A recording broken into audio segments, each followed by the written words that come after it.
Hello guys, कैसे हो आप लोग।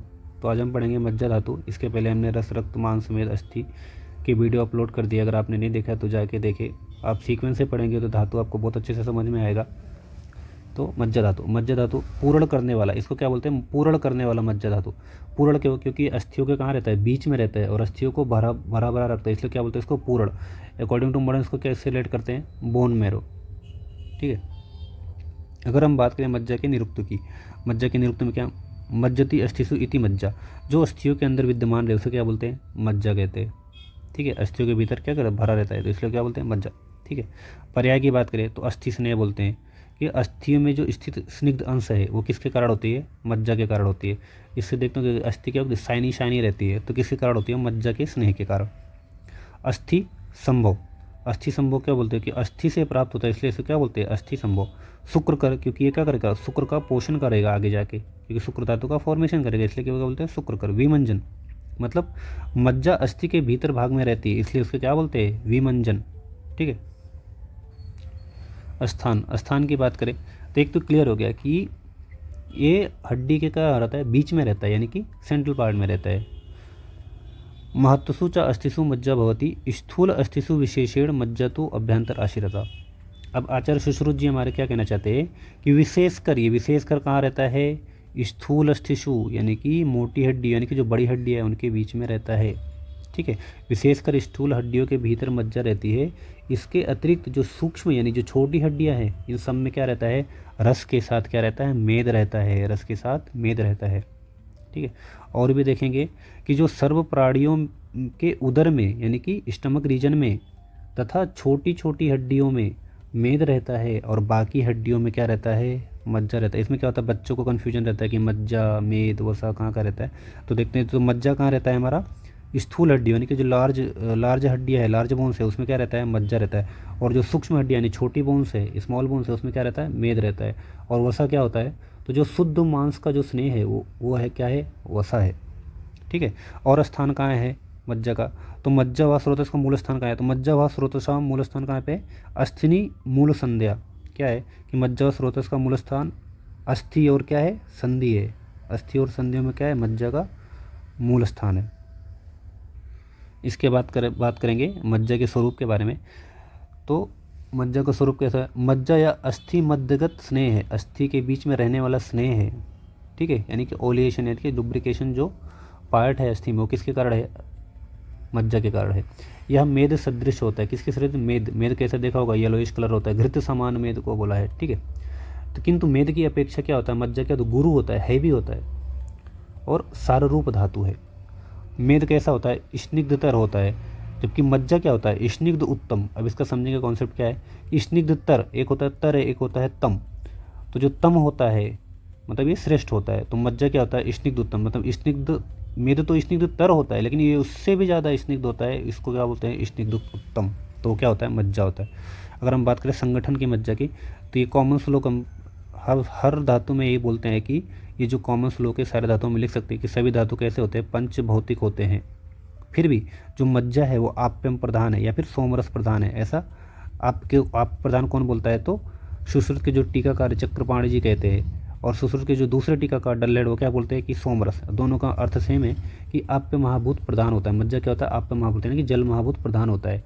इसी जल महाभूत प्रधान की वजह से क्या होता है, उसमें स्नेह अंश की अधिकता के कारण, जल महाभूत की अधिकता क्या होता है, क्योंकि कैसे दिखता है, सॉरी, तो जो स्नेह अंश की अधिकता के कारण ही क्या होता है, वो आपको महाभूत प्रधान ऐसा दिखता है।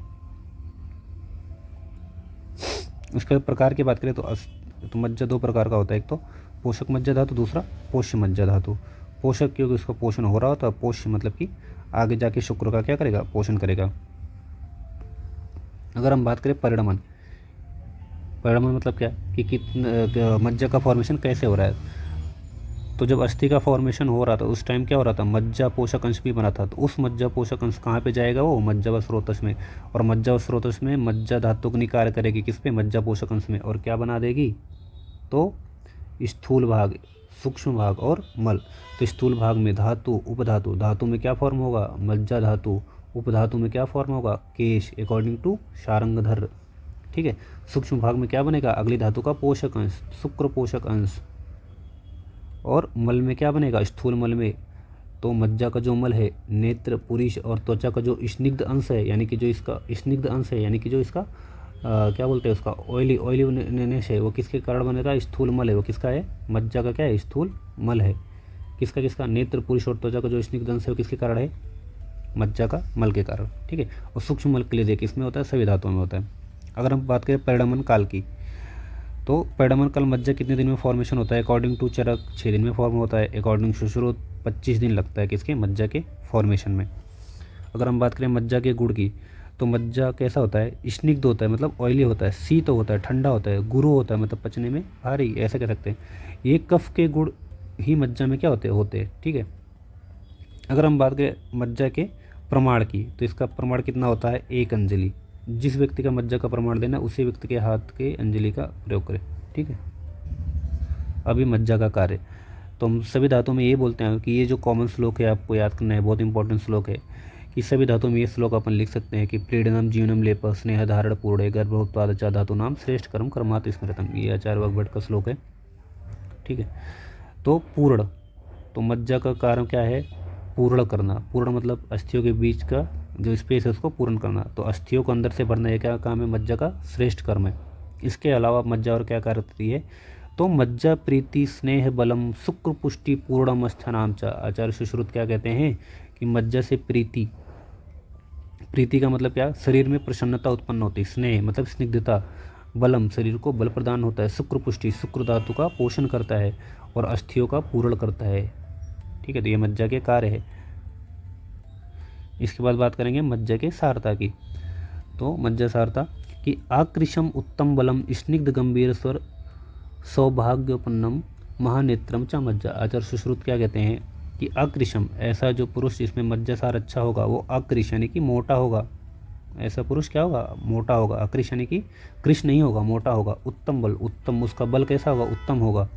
स्निग्ध गंभीर स्वर मतलब उसका स्वर स्निग्ध और गंभीर दोनों ही होगा। कैसा होगा, स्निग्ध और गंभीर होगा। सौभाग्यपन्नम मतलब वो सौभाग्यशाली होगा। महानेत्रम, ये क्वेश्चन पीजी पीजीटी में पूछा जा चुका है कि महानेत्र ये किस कौन सी सार धातु की सार्थक लक्षण है, तो मज्जा सारता बड़े नेत्र वाला होता है। जिसका मज्जा सारता अच्छा होता है उसका नेत्र कैसे होते हैं, बड़े होते हैं। ठीक है। अगर आचार्य चरक की बात करें, तो आचार्य चरक क्या बोलते हैं, जिस व्यक्ति की मज्जा सारता अच्छी होगी कैसे होंगे, मृदु अंगा, उसके अंग कैसे होंगे, मृदु कोमल कोमल, बलवंत। ठीक है। बलवान होंगे, मृदु होंगे। ठीक है। स्निग्ध वर्ण स्वर, उसके जो स्वर होंगे कैसे होंगे, मज्जा सार वाले पुरुष पतले अंग वाले होंगे, बल वाले होंगे, वर्ण और स्वर स्निग्ध अच्छा होता है। ठीक है। स्थूल दीर्घ वृत्त संध्याचा मज्जा सारा, उसकी जो संधियाँ होगी कैसी होगी, मोटी मोटी होगी, बड़ी और गोलाकार होगी। ठीक है। जिसका मज्जा सारदा अच्छा होगा। इस प्रकार के यानी कि ते दुर्ग आयुषो बलवंत श्रुतावित्त विज्ञान अपत्य समान भाज च भवंती। ठीक है। समान भाज। ठीक है। इस प्रकार जो व्यक्ति होते हैं वो कैसे होते हैं, दीर्घायु वाले होते हैं, बलशाली होते हैं, विज्ञान संपन्न और धनी होते हैं। कैसे होते हैं, धनी होते हैं, रिच होते हैं काफ़ी। संतान युक्त, कैसे होते हैं, संतान युक्त होते हैं, और आदर के ही पात्र होते हैं, हमेशा आदर के पात्र होते हैं।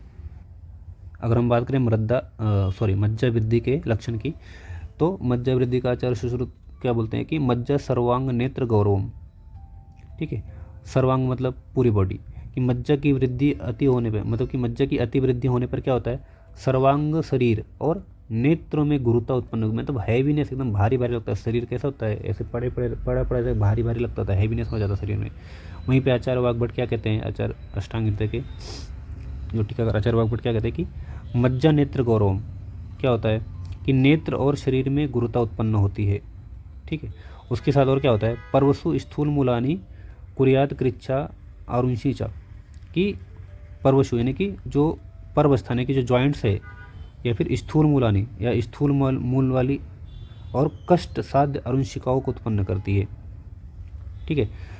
तो पर्व स्थानों में और पर्व स्थानों में क्या उत्पन्न होता है, अरुंशिका। ये समझना थोड़ा सा अच्छा से कि पर्व स्थानों के जो जॉइंट्स है उसमें क्या उत्पन्न होता है, अरुंशिका। लेकिन वो जो अरुंशिका का जो मूल होता है, जड़ होता है, वो कैसा होता है, बहुत स्थूल मूल, यानी कि डीप सीटेड जो हमारी पीड़िकाएँ या अरुंशिकाएँ उत्पन्न होती है, उसका जो मूल है वो बहुत डीप होता है, स्थूल मूल होती है। और कैसी होती है, कष्ट साध्य होती है, मतलब आसानी से ठीक नहीं होती है। तो ये मज्जा वृद्धि का लक्षण है कि जॉइंट्स में क्या उत्पन्न होती है, अरुंशिका। ये भी बहुत इंपॉर्टेंट है। कि अरुणिशिकाएँ जॉइंट्स में पर्वस्थानों में अरुणिशिका उत्पन्न होना कौन सी धातु की वृद्धि लक्षण है, तो मज्जा वृद्धि का लक्षण है। उसके बाद अगर हम बात करें मज्जा क्षय की, तो आचार्य सुश्रुत क्या बोलते हैं कि मज्जा क्षय अल्प शुक्रता पर्व भेदो अस्थि निस्तोद अस्थि शून्यता चा, कि मज्जा के क्षय होने पर क्या होता है, अल्प शुक्रता मतलब उसे शुक्र की उत्पत्ति क्या हो जाती है, कम हो जाती है, कम शुक्र होता है। जोड़ों में भेदन, ऐसा लग रहा कोई जोड़ों पे कोई चीरा लगा रहा है, कोई फाड़ रहा हो, ऐसे इस समान पीड़ा होती है जोड़ों में जिसमें मज्जा का क्षय होता है। अस्थियों में तोद सुई चुभोने जैसी पीड़ा होती है। अस्थियों में शून्यता मतलब क्या हो जाती है, अस्थियों में शून्यता हो जाती है। उसके बाद आचार्य वाग्भट क्या कहते हैं कि अस्थनाम मज्जानान्वी शौशर्य ब्रह्म तिमिर दर्शनम, मतलब क्या होता है, अस्थियों में क्या हो जाता है जिसका मज्जा क्षय होता है, तो ऐसे लोग की अस्थियों में सुशीरता आ जाती है। मतलब कैसा आ जाता है, अस्थि, अब तो मज्जा अस्थि का तो पूरन करता है, जब अस्थि का पूरन नहीं हो तो अस्थियों में क्या हो जाएगी, सुशीरता आ जाएगी, उसको भ्रम होगा, मतलब चक्कर आएगा। तिमिर दर्शन मतलब आंखों के सामने क्या हो जाएगा, अंधेरा छा जाएगा। ठीक है। आचार्य चरक जी क्या कहते हैं अस्थि क्षय मज्जा क्षय के लक्षण में कि सिर्यंत इव चास्थिनी दुर्बलानी लघुनी चा प्रततम वात रोगिनी छीने मज्जानी देहिनाम, मतलब क्या होता है कि अस्थियाँ कट कर गिर जाए, ऐसा अनुभव होता है कि अस्थियाँ जैसे कट कर गिर जाती है, इस प्रकार का उसको अनुभव होता है। अस्थियाँ दुर्बल एवं लघु हो जाती है। ऐसे व्यक्ति सदा वात रोग से पीड़ित है, सदा वात रोग से पीड़ित रहते हैं। इस किस धातु के क्षय का लक्षण है, तो मज्जा क्षय का लक्षण है। अगर आपको वीडियो पसंद आया तो वीडियो को लाइक करें। आप लोग चैनल को सब्सक्राइब नहीं करते, वीडियो देख लेते हो, चैनल को सब्सक्राइब करें। Thank you.